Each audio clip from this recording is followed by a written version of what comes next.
क्या आप भी राम नाम जप शुरू करते हैं, लेकिन कुछ ही मिनटों में आपका मन कहीं और भटक जाता है? या फिर जप करते हुए भी अंदर से एक आवाज आती है, क्या सच में इससे कुछ हो रहा है? और सबसे बड़ी सच्चाई ये है कि ज्यादातर लोग इसी वजह से जप बीच में ही छोड़ देते हैं, क्योंकि उन्हें लगता है कि इससे कुछ हो ही नहीं रहा। इसलिए जीवन में दुख, तनाव और चुनौतियां खत्म होने का नाम ही नहीं लेती। थोड़ा रुकिए, खुद को कमजोर मत समझिए। ये आपकी कमी नहीं है, ये हर साधक की राह में आने वाली साधारण लेकिन गहरी बाधाएं हैं। आज हम इन्हीं बाधाओं का सच समझेंगे और जानेंगे उन्हें पार करने के सरल उपाय, ताकि आपका राम नाम का जप सच्ची शक्ति बन जाए।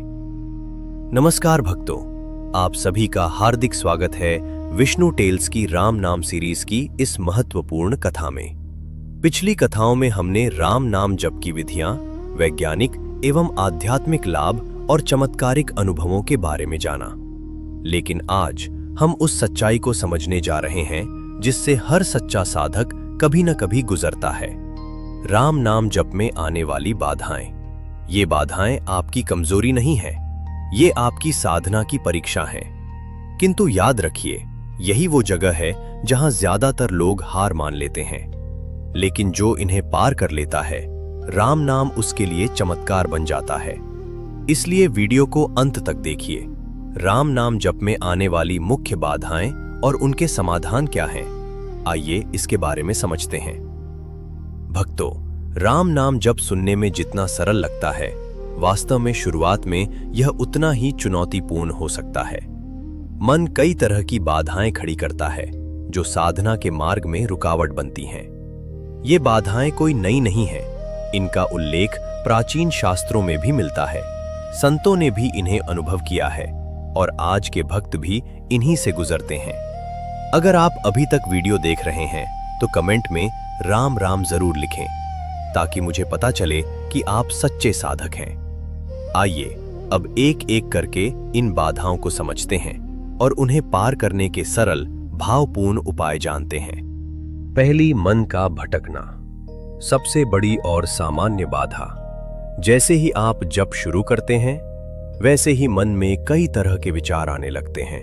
बीते कल की यादें, आने वाले कल की चिंता, काम की बातें, परिवार, भविष्य की उलझनें, और मन बार बार नाम से हटकर इधर उधर भागने लगता है। तो इसे पार करने के लिए धैर्य रखें। सबसे पहले ये समझ लें कि मन का भटकना स्वाभाविक है। इसे अपनी कमजोरी न माने। जब भी मन भटके, उसे वापस राम नाम में ले आएं और श्वास से जोड़ें। अपनी सांसों को जप का आधार बना लें। सांस अंदर लें तो मन ही मन राम, और बाहर छोड़ें तो राम।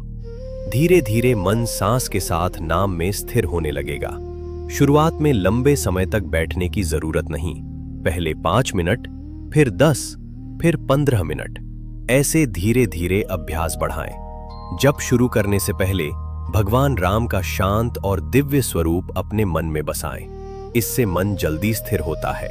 संतों ने बहुत सरल बात कही है, जब मन भटके तो निराश मत हो, मुस्कुराओ और फिर से नाम पकड़ लो, क्योंकि राम नाम में इतनी शक्ति है कि वह अंततः मन को अपनी ओर खींच ही लेता है। दूसरी बाधा, जप का असर न दिखना। कई बार हम लंबे समय तक जप करते हैं, लेकिन अंदर से लगता है कि शांति नहीं आ रही, बल्कि समस्याएं और बढ़ती हुई महसूस होती हैं। यहीं पर सबसे ज्यादा लोग रुक जाते हैं। लेकिन सच्चाई ये है कि राम नाम कभी व्यर्थ नहीं जाता। जब आप जप शुरू करते हैं तो सबसे पहले यह आपके पुराने कर्मों को शुद्ध करता है। इस दौरान थोड़े कष्ट महसूस हो सकते हैं, लेकिन ये कष्ट अस्थायी होते हैं। इसलिए जप को मत छोड़िए। रोज कम से कम 30 मिनट जरूर करें, चाहे मन लगे या न लगे। विश्वास रखें, राम आपका हर एक जप सुन रहे हैं, भले ही आपको महसूस न हो। जप के अंत में प्रेम से कहें, हे राम, जो भी फल हो वह आपके चरणों में अर्पित है। याद रखें, नाम अंदर चुपचाप काम करता है और एक दिन अचानक आप महसूस करेंगे अंदर गहरी शांति उतर आई है। तीसरी, अनजाने में होने वाली गलतियां। नामापराध। बिना श्रद्धा के यंत्रवत जप करना, जप करते समय क्रोध करना या असत्य बोलना, नाम का अपमान करना, गुस्से में या मजाक में नाम लेना, जप में नियमितता न रखना। इसे पार करने के लिए जप से पहले 1 मिनट रुककर प्रार्थना करें, हे राम, मुझे शुद्ध भाव और सच्ची भक्ति प्रदान करें।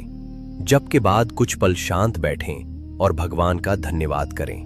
नाम को भक्ति और श्रद्धा से लें।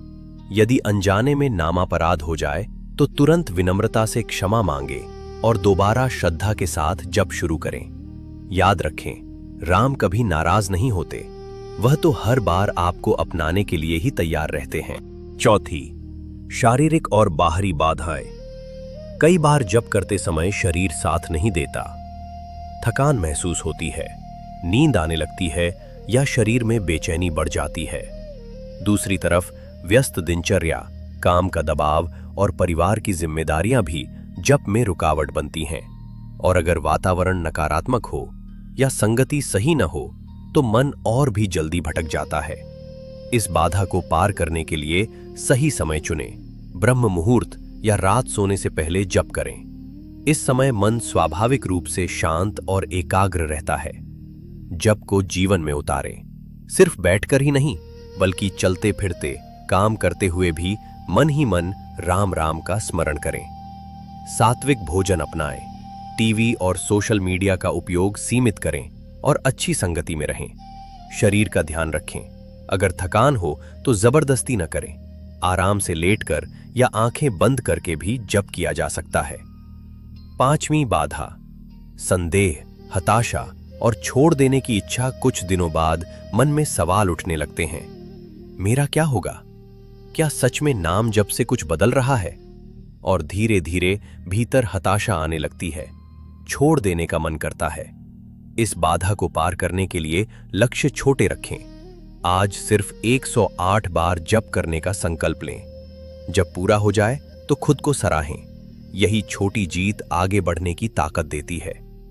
वाल्मीकि और तुलसीदास जैसे महान संत भी साधना में संघर्ष से गुजरे थे। उनकी कहानियां सुने, आपको विश्वास और धैर्य मिलेगा। जब मन बहुत टूटने लगे तो धीमे नहीं बल्कि जोर से राम राम बोलें। याद रखें, राम नाम का असर बाहर से तुरंत नहीं दिखता, वो भीतर चुपचाप काम करता है। छठी और अंतिम बाधा, अजपा अवस्था तक पहुंचने में कठिनाई। शुरुआत में नाम अपने आप नहीं चलता, मन को बार बार प्रयास करना पड़ता है और ऐसा लगता है कि जप अभी स्वाभाविक नहीं हुआ। इसे पार करने के लिए नियमित अभ्यास करें। धीरे धीरे निरंतर जप से नाम आपकी सांसों में बसने लगता है। जब मन थोड़ा शांत हो जाए तो जप करने की बजाय उसे सुनने का प्रयास करें। आपको महसूस होगा कि नाम भीतर ही गूंज रहा है। धैर्य बनाए रखें। ये अवस्था जल्दी नहीं आती, बल्कि प्रेम और निरंतरता से अपने आप प्रकट होती है। विश्वास रखें, एक दिन ऐसा आएगा जब राम नाम आपकी हर श्वास में स्वतः चलने लगेगा और वहीं से शुरू होती है अजपा जप की सच्ची अवस्था। भक्तों, राम नाम जप की राह में बाधाएं इसलिए आती हैं क्योंकि नाम आपको शुद्ध और मजबूत बना रहा होता है।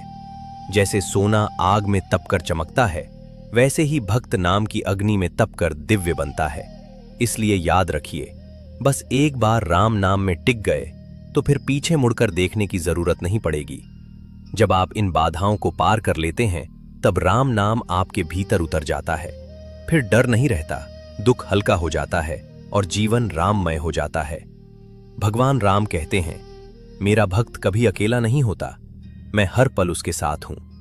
अगर आज ये प्रसंग आपके हृदय को छू गया हो और आप बाधाओं को पार करने के लिए तैयार हैं, तो अभी कमेंट में लिखें राम राम और बताएं आपको कौन सी बाधा सबसे ज्यादा परेशान कर रही है और आप आज से उसे पार करने के लिए कौन सा समाधान अपनाएंगे।